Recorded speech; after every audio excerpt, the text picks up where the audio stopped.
देखो बच्चों, मैथ में जो है क्वेश्चन नंबर 26 से हम लोग देखेंगे। क्या लिखा हुआ है, यदि विद्यालय में 60% लड़के हैं, विद्यालय में जो बॉयज़ हैं, ठीक है, ठीक कितने हैं वो 60%। यदि विद्यालय में 60% लड़के हैं, ठीक, तथा लड़कियों की संख्या 972 है। अच्छा दिमाग लगाओ, विद्यालयों में जो बच्चे होंगे वो कितने होते हैं? 100%। जितने भी बच्चे हैं वो 100% होते हैं। तो 100% में अगर ध्यान से आप देखोगे तो जो लड़के हैं वो कितने परसेंट हैं? 60% क्वेश्चन में दिया है। तो अगर 60% लड़के हैं तो परसेंट के हिसाब से देखा जाए तो लड़कियां कितनी होंगी? तो 40% लड़कियां होंगी। बात समझ पा रहे हो कि नहीं? लेकिन ये 40% तुम कही रहे हो, अपने दिमाग से निकालिए कि 40% लड़कियां। क्वेश्चन में क्या कही रहो? क्वेश्चन में कही रहो कि लड़कियां जो हैं 972 हैं। तो यानी 40% जो तुम कही रहे हो और क्वेश्चन में जो कही रहे, दोनों बात बराबर होनी चाहिए कि नहीं? लड़कियों की संख्या तुम्हारे हिसाब से 40% और क्वेश्चन के हिसाब से 972। तो भैया दोनों लड़कियों की संख्या है तो दोनों बराबर होनी चाहिए। यानी हम लिख सकते हैं 40% जो है वो बराबर है किसके? 972 के। यही तो बात है कि नहीं? ध्यान समझना, क्वेश्चन बिल्कुल कठिन नहीं है, बिल्कुल सरल है।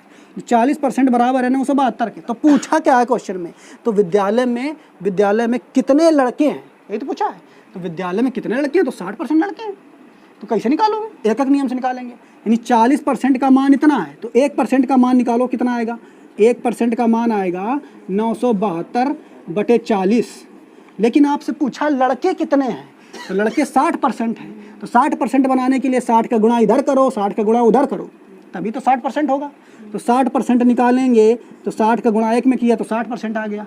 उधर करेंगे 60% का गुणा तो 972/40% नहीं, 60 का गुणा करेंगे उधर, ठीक है। 60 कुछ कटेगा, काट लेते हैं। तो ये 4 से ये 0 से 0 कट जाएगा। इसको काटेंगे तो 2 आ जाएगा, इसको काटेंगे तो 3 आ जाएगा। ये 972 इसको 2 से काटेंगे तो 4 दूना 8, ठीक है, 5 3 15, सॉरी 8 दूनी 16 और 1 6 दूनी 12, इतना आ जाएगा। अब गुणा करा देंगे 3 का तो आ जाएगा 6 3 18 के 8 हासिल 1, 8 3 का 24, 1 25 के 5 हासिल 2 और 4 3 12 और 2 14, 1458। कहीं दिख रहा है ऑप्शन? बी नंबर ऑप्शन इसका सही होगा। बात समझ पा रहे हो कि नहीं? कुछ इस तरीके से क्वेश्चन लगेगा। लेकिन क्या ज़रूरी है कि हम इतना बड़ा इसको सॉल्व करें? ये जरूरी नहीं, इसको शॉर्ट में कर सकते हैं। तो शॉर्ट में कैसे करेंगे उसको समझते हैं। देखो इधर कहीं शॉर्ट में बिल्कुल करेंगे। देखो आपसे बोला क्या है, ये आपसे बोला, पहले ध्यान समझिए कि किसी विद्यालय में जो लड़के हैं 60% हैं। लड़के कितने हैं? 60%। जैसे ही कही दे लड़के 60%, अच्छा लड़कियां फिर जो होंगी वो 40% होंगी। समझ पा रहे हो कि नहीं? लड़के 60% तो लड़कियां 40%। क्लियर? अब आपसे ये अगर पूछ दे कि बताइए उस विद्यालय में कुल विद्यार्थी कितने हैं, क्या कह देता कि उस विद्यालय में कुल विद्यार्थी कितने हैं? तो कैसे निकालोगे? कुल विद्यार्थी निकालने के लिए क्या करते हैं? से 1% है तो कुल के लिए क्या करेंगे? 100 को गुणा कराते। तो देखो सबसे पहले ये देखो क्या बोला है, लड़कियों की संख्या कितनी है? तो लड़कियों की संख्या है 972।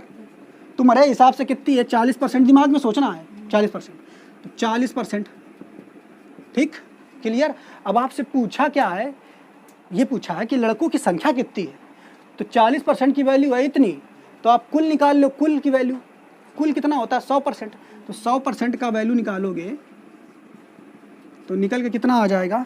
1 मिनट, सॉरी 972, ठीक है, बटे 40 गुणा 100, ऐसे निकल आएगा एक ऑप्शन में। लेकिन वो डायरेक्ट आपसे क्या पूछा है? डायरेक्ट पूछा है लड़कों की संख्या। अगर कुल पूछता तो ऐसे निकाल लेते, लेकिन लड़कों का पूछा है तो यहाँ पे 100 का नहीं, हम 60 का गुणा करा देंगे बस। तो 40% बराबर ये, तो कितना निकालना? 60% निकालना है, लड़कों की संख्या निकालना। तो 60% बराबर 972/40 गुणा 60, ठीक है। तो बस लड़कों का बोला तो ऐसे निकाल लोगे। 60% इधर करोगे तो उधर 60 का गुणा कर दोगे, बस डायरेक्ट एक उसमें आ जाएगा आंसर। इसको सॉल्व कर लोगे, आंसर आ जाएगा। समझ पा रहे हो नहीं? तो कुछ बेसिक आपका ऐसा है, और जब बार बार आप बनाते रहोगे तो बस इतने छोटे में हो जाएगा। बस कैलकुलेशन आपको करनी होगी। क्लियर? ठीक है, तो ये नोट कर लो आप।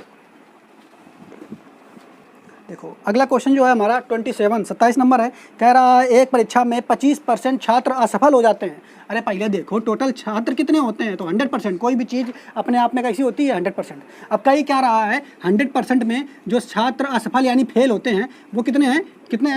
25% छात्र जो हैं वो फेल हैं, ठीक। तो जब फेल 25% है तो तुम्हारे दिमाग में तुरंत आना चाहिए, अच्छा 25% फेल तो पास कितने? 75%। तो पास को ये लिख देते हैं, ठीक है, पी से लिखा देते हैं। तो 75% पास, इतना पहले कर लो अपने दिमाग में। अब क्या कह रहा है, आगे क्या कर रहा है, केवल 450 छात्र सफल होते हैं।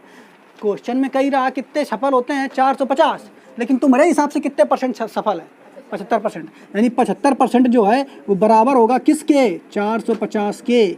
तो पूछा क्या है कि उस कक्षा में कुल छात्र कितने हैं, तो भैया कुल छात्र होते हैं 100%, तो 100% का मान तुम्हें निकाल देना है। तो 75% निकालेंगे तो 75% की वैल्यू है इतनी है, तो 100% निकालना है, तो सीधा 100% निकाल दो। तो कैसे निकालोगे, तो 100% निकालोगे तो 100%, एक कुछ नहीं निकालो, 100% ऐसे लिखोगे।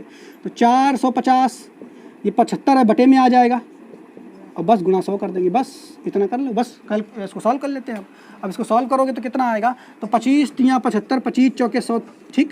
अब 3 से कटेगा ये, तो 3 एक कम 3, 3 पचे 15, 15 चौके 60, 600। ऑप्शन नंबर कौन सा क्लियर होगा, बी नंबर सही। नोट कर लो इसको, ठीक है, एकदम सरल है। क्वेश्चन नंबर 28वां देखिए, कह रहा है वर्ष 2008 में 31% कर्मचारी टैक्स का भुगतान करते हैं। यानी टोटल कर्मचारी जो होंगे वो कितने होंगे, 100%। तुरंत दिमाग में रखो, टोटल कर्मचारी कितने होंगे, 100%। यानी भुगतान करते हैं, तो भुगतान करने वालों को हम ऐसे लिख देते हैं चेक के द्वारा, सही। कौन लिखेगा पूरा है, यानी कितने परसेंट भुगतान करते हैं, तो 31% कर्मचारी भुगतान करते हैं। तो तुरंत 31% भुगतान करते हैं, तो कितने नहीं करेंगे, तो तुरंत दिमाग में आ जाना चाहिए, ये हम क्रॉस लगा देते हैं, मतलब नहीं करते हैं, ठीक है। तो 31% करते हैं, यानी 100 में कितने बचे, तो 69% जो हो जाएंगे वो नहीं करते हैं। ये तो बात हो गई। तुम्हारे हिसाब से 69% कर्मचारी जो हैं वो भुगतान टैक्स का नहीं करते हैं। लेकिन क्वेश्चन में क्या कर रहा, पढ़ो, कह रहा है कि टैक्स नहीं देने वाले कर्मचारियों की संख्या 27,600 है। टैक्स नहीं देने वाले कर्मचारियों की संख्या कितनी है, 27,600। लेकिन तुम्हारे हिसाब से कितनी, 69%। तो 69% की वैल्यू हो जाएगी 27,600। तो लिख देंगे 69% की वैल्यू हो जाएगी 27,600। क्लियर। अब पूछा क्या है, कह रहा है तो कर्मचारियों की कुल संख्या कितनी है, तो कर्मचारियों की कुल संख्या कितनी भैया, 100% होती है। हर चीज़ कितनी होती है, कोई भी चीज़ अपने आप में कितने परसेंट होती है, 100%। तो यहाँ पे कर्मचारियों की संख्या कितनी, कुल संख्या पूछा तो 100% पूछा। 100% में क्या करेंगे, फिर वही काम, 100% निकालेंगे तो क्या करना पड़ेगा हमें, 27,600 में 69 का भाग दे देंगे। कैसे देंगे, 1% निकाल के करते हैं, वो अब बार बार नहीं बताएंगे हम। तो 69 आ जाएगा नीचे और गुणा करा देंगे 100 का। अब इतने परसेंट, अब इसको काट पीट लो, तो काटोगे तो किससे कटेगा ये, पहले देखो काट के, हैं 23 से कटेगा,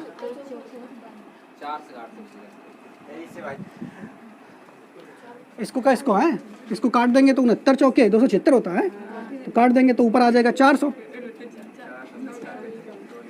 ठीक है। गुणा 100 का वो कराएंगे तो लगभग कितना आ जाएगा, 40,000, है ना। आंसर तुम्हारा कौन सा सही है, सी नंबर सही है। तो इसको टिक कर लेंगे आसानी से। इतना सरल क्वेश्चन है, ठीक है, नोट कर लो। अगला क्वेश्चन है क्वेश्चन नंबर 29। इसमें कह रहा है एक टेलीविज़न सेट पर बिक्री कर का मतलब समझते हो, टैक्स जो है पहले कितना लगता था, 7.5%। एक टेलीविज़न सेट पर बिक्री कर 7.5% से बढ़ करके 8% तक हो गया। कितना हो गया, 8%। ठीक, आगे क्या कह रहा है, तो 19,000 के टेलीविज़न, ब्रैकेट में लिखा है बिक्री कर और सही, मतलब सही, ठीक है, के लिए कितनी अतिरिक्त राशि देनी होगी। यानी आप जो टेलीविज़न लेने जा रहे हो 19,000 का, ठीक, कितने के लेने जा रहे हो, 19। पहले जो टैक्स था वो 7.5% का था, अब जो है टैक्स आपको देना पड़ रहा है 8%। जो टेलीविज़न आपको पड़ रही है वो 19,000 की पड़ रही है, यानी इसमें टैक्स शामिल है। कोई भी चीज़ जब आप लेने जाते हो तो उसमें टैक्स शामिल होकर के तब वो प्राइस लिखा जाता है। सब प्रकार के टैक्स जोड़ देते हैं। अब तो सब प्रकार के टैक्स नहीं है, केवल एक टैक्स है GST। तो यानी पहले टैक्स कितना था, 7.5%, अब टैक्स जो है बढ़ा दिया गया है, वो 8% हो गया है। तो यानी अब अगर देखा जाए टैक्स कितने % बढ़ा है, तो पहले 7.5% था, अब 8% है, तो बढ़ा कितना है, आधा %। अरे भाई 1/2% बढ़ा है कि नहीं है।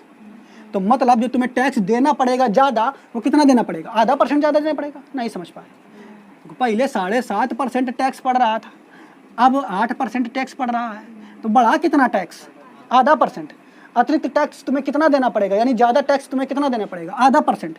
तो भैया ये तुम्हारी टीवी जो है वो 19,000 की पड़ रही है, लेकिन वहाँ टैक्स तो शामिल है, टैक्स शामिल है, तो भैया निकालो कितना तुम्हें ज़्यादा देना पड़ेगा, तो आधा % ज़्यादा देना पड़ेगा, तो आधा % निकाल लेंगे। 1/2 गुणा % करेंगे तो 1/100 हो जाएगा।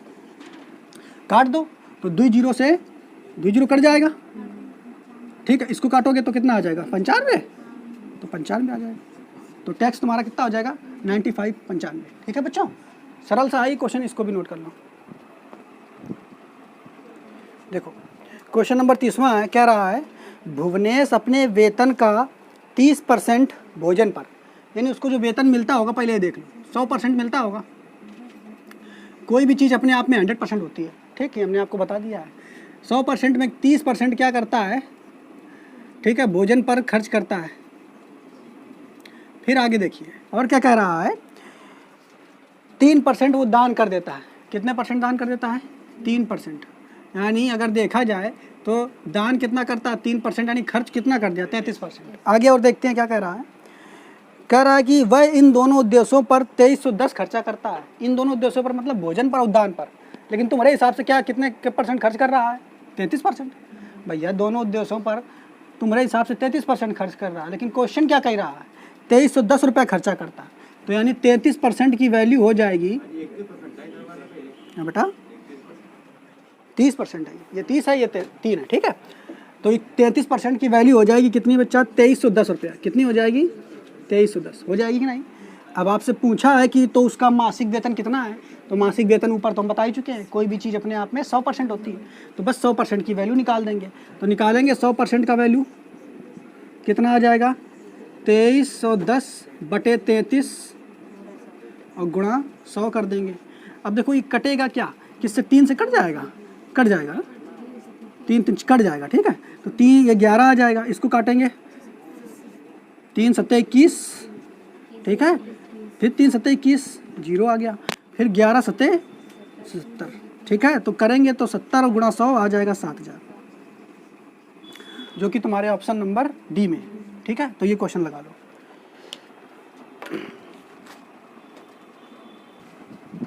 क्वेश्चन नंबर 31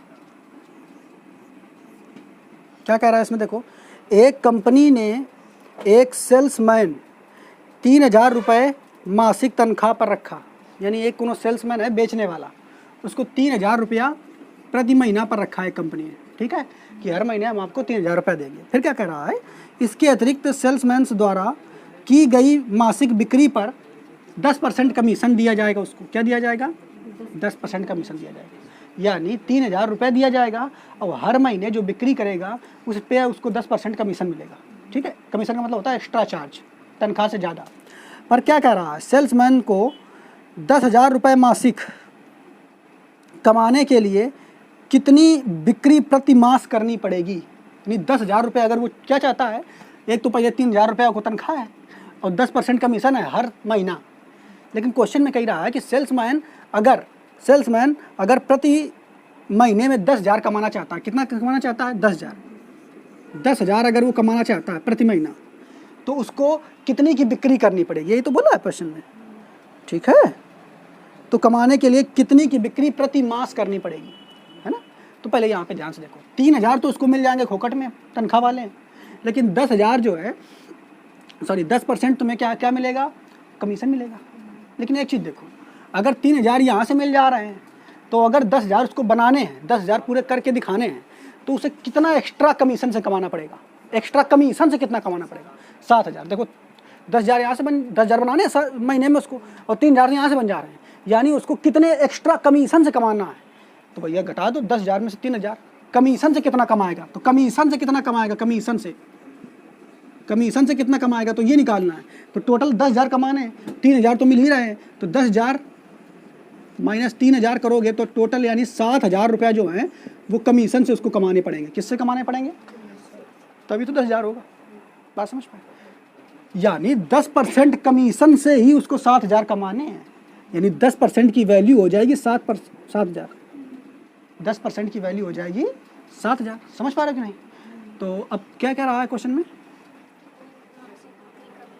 कितने की मासिक बिक्री करनी पड़ेगी, तो मासिक बिक्री करने के लिए क्या करना, 100% की वैल्यू निकाल दो।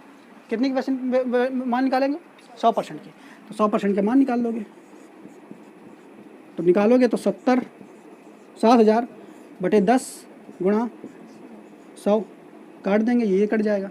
तो कितने की बिक्री करनी पड़ेगी 70,000 की। तो ये डी नंबर ऑप्शन सही हो जाएगा। बात समझ पाए। कितनी की मासिक बिक्री उसको करनी पड़ेगी। तो कोई भी चीज़ यानी 100% उसको बेचना होता है, कोई भी चीज़ 100% रखना है उसको, ठीक है। तो 100% का वैल्यू का मान निकालेंगे तो निकल आएगा। ध्यान में समझ में आया कैसा, थोड़ा सा बस इसमें दिमाग लगाना है। बस क्या हमने आपको बताया 3000 रुपये वेतन में मिल रहे थे, 10% कमीशन मिल रहा था, लेकिन कही रहा है वो क्वेश्चन में कि भैया वो उसको 10,000 रुपये महीना में कमाना है। तो 10,000 महीने में अगर कमाना है तो 3,000 तो मिल रहे हैं, यानी कमीशन से कितना कमाएगा तब 10,000 होंगे, तो 7,000। तो यानी 10% की वैल्यू हो जाएगी 7,000, 10% की वैल्यू 7,000। तो भैया हमें 100% चाहिए, यानी प्रति महीना वो कितना कमाए, कितना बेचे, तब उसको जो है 7,000 रुपये मिलेंगे। तो 100% की वैल्यू निकाल दो तो आ जाएगा लगभग 70,000 रुपया वो जो बेचेगा। तो डी नंबर ऑप्शन सही हो जाएगा इसको। देखो क्वेश्चन नंबर अगला है, कौन सा है, क्वेश्चन नंबर 32 है ना, क्वेश्चन नंबर 32। देखो क्या कह रहा है इसमें, समझिए क्वेश्चन में। सुनीता अपने मासिक वेतन का 20%, यानी सुनीता का कुल वेतन कितना होगा 100%। 100 में देखो ध्यान समझो इसको, 100 में 20% जो है 20% क्या करती है, मासिक वेतन का 20% अपने पुत्र के शिक्षा पर व्यय करती है। यानी 20% जो वेतन है उसका वो अपने बच्चे के शिक्षा पर व्यय कर देती है। फिर क्या कह रहा है, जब अगले महीना उसका वेतन 170 रुपया बढ़ेगा, यानी कितना बढ़ेगा 170 रुपया बढ़ेगा। समझना ध्यान से, जब अगले माह उसका वेतन 170 रुपया बढ़ेगा तब क्या करा, देखो वृद्धि हो जाएगी। तो वह फैसला करती है कि उसका भी आधा, यानी जो ये बढ़ा है इसका भी आधा, तो कितना आ जाएगा 85, उसका भी आधा, ठीक है। तो उसका भी आधा वह अपने पुत्र के शिक्षा पर खर्च करेगी। यानी पहले 20% खर्च कर रही थी, लेकिन जब अगली महीना वेतन बढ़ेगा 170 रुपया तो उसका भी आधा रुपया जो निकल के आएगा उसको अपने पुत्र की शिक्षा पर खर्च करेगी। यानी अब कितना वर्तमान समय में अब कितना खर्च करेगी, जब अगला महीना जब आएगा तब वो कितना खर्च करने लगेगी अपने बच्चे पर। तो 20% तो पहले खर्च करती थी, लेकिन जब 170 रुपया बढ़ जाएगा तो 85 रुपया और खर्चा करेगी उसके ऊपर, करेगी कि नहीं।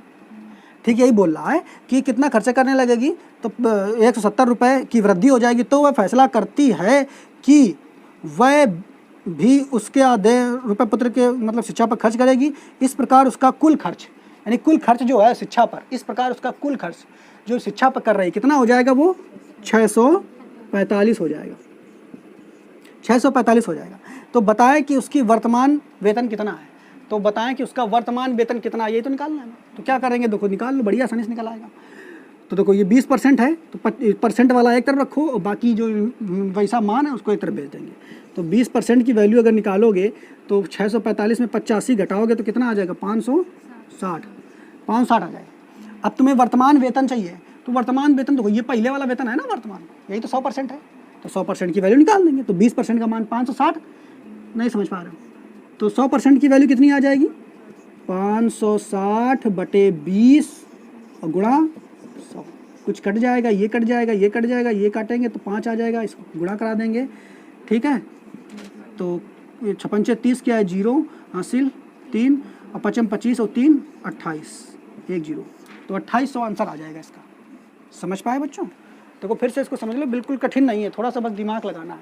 सुनीता जो है पहले अपने बच्चे पर 20% रुपये जो अपने आय का खर्च करती थी, फिर क्या कह रहा है, अगले महीना जब उसकी तनख्वाह 170 रुपये बढ़ेगी तो उसका भी आधा कितना, 85 रुपया, वो भी अपने बच्चे की शिक्षा पे खर्च करने लगेगी। यानी तो अब कुल खर्चा जो हो जाएगा अगले महीना कितना हो जाएगा, तो 20% पहला था, 85 और हो गया, ठीक। तो कुल खर्च जो हो जाएगा वो कितना हो जाएगा, 645। तो बस ये 20% प्लस 85 बराबर 645। तो 20% की वैल्यू निकालोगे तो 560 आ जाएगा। लेकिन पूछा कि सुनीता का वर्तमान में जो कुल वेतन है वो कितना है, तो वर्तमान में कुल वेतन कितना है, वर्तमान में कुल वेतन कितना था, 100%, तो 100% की वैल्यू निकाल देंगे, ये आ गया। लेकिन अगर आपसे क्वेश्चन इसे कह देता कि अगले माह जब वेतन बढ़ेगा तब उसका कुल वेतन कितना होगा, अगले माह वेतन उसका कितना हो जाएगा, तो ये तो वर्तमान वेतन 100% है, तो अगले माह कितना हो जाएगा, तो 170 रुपये बढ़ेगा, तो इसी में 170 और जोड़ देंगे, ठीक है। तो वो अगले माह का हो जाएगा, नोट करो इसे, समझो अब ध्यान से। अगला क्वेश्चन जो है क्वेश्चन नंबर हमारा 33वां है, समझो इसको ध्यान से। अभी तक क्या कह रहा है, राम ने अपनी आय का 30% स्कूटर के पेट्रोल पर, ठीक है। तो पहले इतना पढ़ लिया है, इसको समझिए, ये पहले पूरा पढ़ देते हैं। राम ने अपने आय का 30% स्कूटर के पेट्रोल पर, शेष का 1/4 मकान के किराए पर और बची राशि को भोजन पर खर्च करता है। यदि उसका स्कूटर के पेट्रोल का खर्च 300 रुपया हो तो बताएं कि उसे मकान का किराया कितना देना पड़ा। ठीक है, ठीक, तो ये क्वेश्चन हो गया। तो अब फिर से देखिए क्या कह रहा है, राम ने अपने आय का, तो आय जो है वो अपने आप में कितनी परसेंट होगी, 100%, तो लिख देते हैं 100%, आय 100%। राम ने अपने आय का 30% में क्या कर लिया भैया, स्कूटर में पेट्रोल डलवा दिया, तो पी लिख देते हैं। ठीक, आगे फिर क्या कह रहा है देखो, 30% स्कूटर के पेट्रोल पर तथा शेष का, यानी इसमें जो बचा होगा शेष का हम लिख देते हैं इसे, शेष का 1/4 मकान के किराए पर खर्च कर दिया। कहाँ पे खर्च कर दिया, मकान का किराया पर खर्च कर दिया। बात समझ पा रहे हो कि नहीं। और बाकी जो बचा, ठीक, ध्यान से समझते रहना।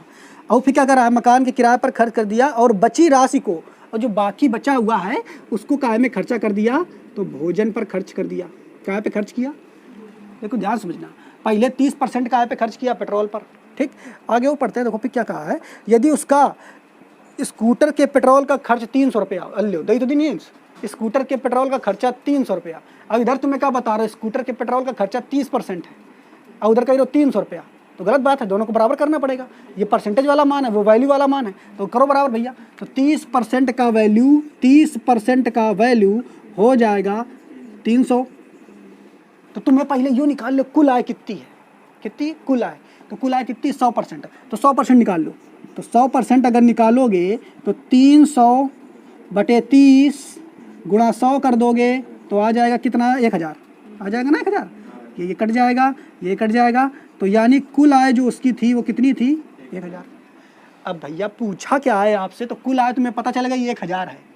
1000 में 30% वो ख़त्म कर रहा है, कहाँ पर, पेट्रोल में, यानी 300 रुपये खर्चा कर रहा है। तो भैया 1000 में 300 इधर खर्चा कर रहा है, तो बाकी कितना बचा होगा, शेष कितना बचा होगा, 700 रुपये बचा होगा कि नहीं। देखो कितना बचा होगा, बाकी 700 बचा होगा शेष। अब 700 में क्या क्या रहा है, शेष का, तो शेष कितना बचा, 700। ध्यान समझना, कह रहा शेष का 1/4, तो शेष इतना है तो बचो भैया 1000 रुपया रहा है उसके पास कुल, 1000 में 300 खर्चा कर देनी पेट्रोल में। अब फिर कह रहा शेष का 1/4, तो शेष कितना बचा, तो 1000 में 300 घटाओगे तो शेष 700 बता। ठीक है, तो शेष का 1/4 वो खर्चा करता है काय पर, मकान के किराए पर खर्चा करता है। तो निकालोगे काट पीट के तो 175 आ जाएगा। कितना आ जाएगा, 175 रुपया जो है वो मकान के किराए पर खर्च करता है। अब भैया देखो 300 तो इधर खर्चा कर दिया, 175 इधर खर्चा कर दिया, तो 475 हो गया। बाकी जो बचेगा वो भोजन पे खर्चा करेगा। तो अगर आपसे पूछा, जो पूछा बता दो, अगर पूछा भोजन पे कितना खर्च करता है तो निकाल लेंगे अपना, तो 575 आ जाएगा। लेकिन पूछा क्या है आपसे, मकान क्या पूछा है, मकान की किराए पर कितना खर्च कर रहा है, तो डिवीजन करके आ गया 175 है। कितना सरल क्वेश्चन, कुछ भी पूछे आप बता लोगे आसानी से। ठीक, भोजन पे कितना खर्च करता है, मकान की किराए पर कितना खर्च करता है, इसमें भी आप पूछो निकाल लोगे बड़ी आसानी से। ठीक है, क्लियर।